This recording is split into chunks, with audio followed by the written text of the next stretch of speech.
All right. Hi, my name is Chelsea, Chelsea Bear, and I'm going to talk today about cochlear implants.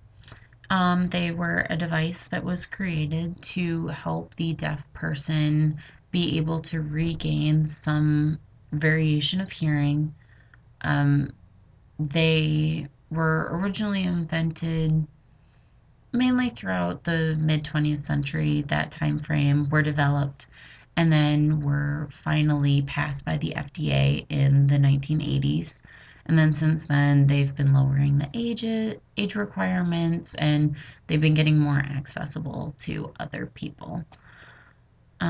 What I would really like to talk about today is the pros and cons of getting cochlear implants, as well as maybe how they work, and just to show a little bit of some of the people that have these cochlear implants and what life is like for them.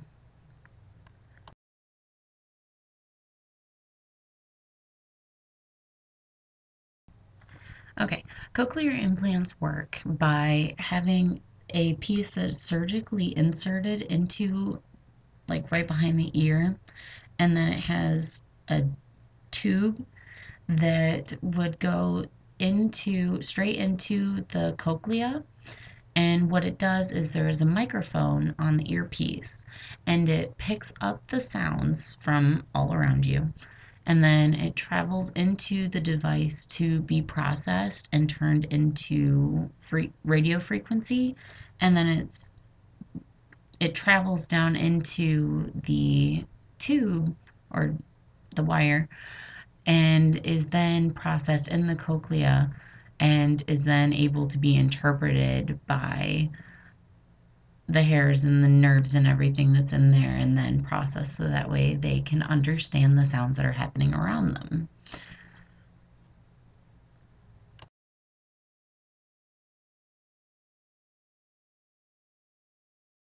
Okay, whenever we talk about the pros and cons of cochlear implants, obviously the biggest pro is being able to hear again.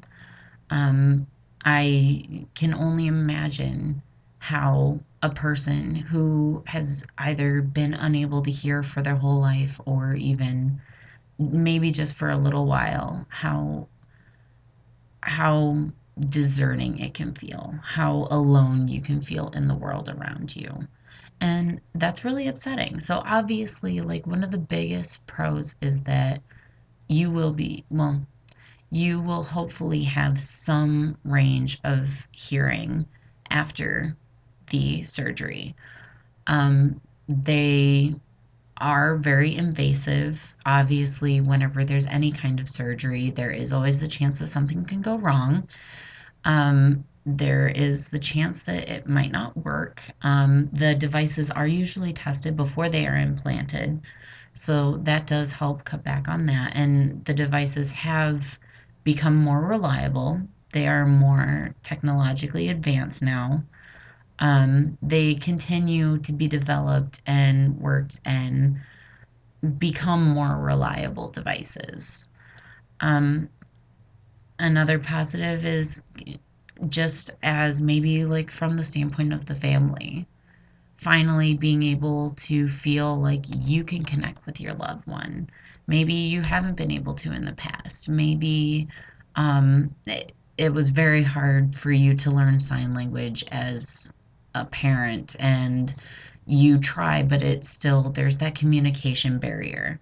Would make it more possible for you to be able to communicate with your child, and that I feel would be a huge incentive that anybody is going to want to try to achieve.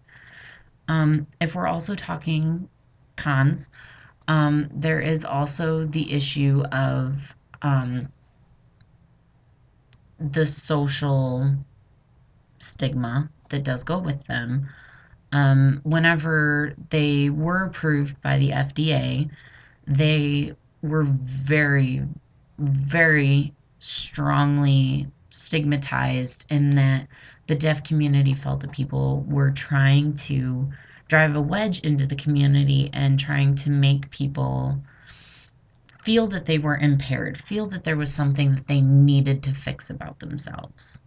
And for obvious reasons, they really pushed for people to not get them. And it makes sense coming from a social standpoint. Whenever you've created this identity for yourself and you agree that, yeah, I am the way that I'm meant to be, I am the person who I should be, that is what you hold on to. So then for somebody to come and try to say, well, you're really not, you really need to get this, you need to be fixed. That's really hard. That's really insulting. And I can understand why there would be that social stigma, and it is quite understandable.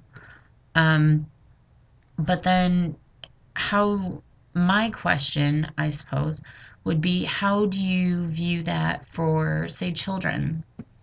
Children who, some of the best results that they have found for the cochlear implants are children who are younger, children who have not yet learned sign language, who have not yet learned any form of language.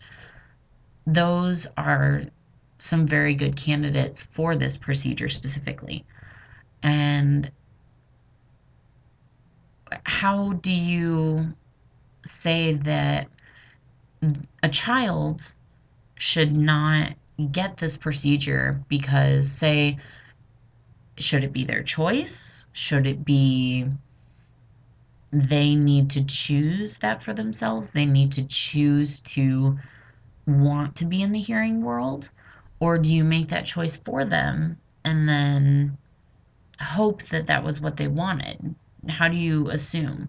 But then if you do make that choice, how can you say that it was wrong, that they were turning their back on the deaf community? How do you make that justification?